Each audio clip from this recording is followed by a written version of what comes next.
এই এই তোমাকে যদি আলেকজান্ডার সাজাই তবে বেশ জমবে গল্পটা। তোমাকে নিয়ে একটা কাব্য লেখা হবে, অবশ্য তুমি যদি চাও।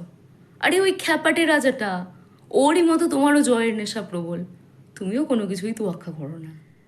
শত শত প্রেমিক তোমার পদচিহ্ন অনুসরণ করে কোথায় যেন হারিয়ে যায়, যারা আজ বাড়ি ফেরেনি, যারা মরুভূমিতে জলের সন্ধানে বালি খুঁড়েছিল পাগলের মতো, আর জলের দেখা না পেয়ে হাত কেটে রক্তপান করেছিল নিজের। তাদের দিকে তুমি আর আলেকজান্ডার কেউই ফিরে তাকাওনি। নিষ্ঠুর প্রশাসকের মতো তাদের বুক মারিয়ে এগিয়ে গিয়েছিলে ব্যাবিলনের পথে। তাদের মৃত শরীর পায়নি তোমার শ্লেষ। এশিয়ার প্রান্তে যখন প্রবেশ করলো আলেকজান্ডার, তুমিও প্রবেশ করলে আমার জলজান্ত শহরে। সবে তোমায় দেখে চোখটা জুড়িয়েছিল।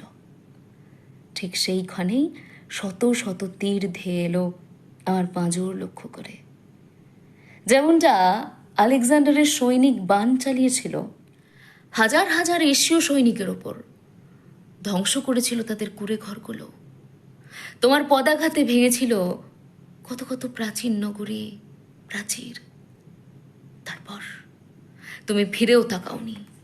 কত কতবার সব প্রেমিকদের গড়িয়ে দিয়েছো তুমি এইভাবেই।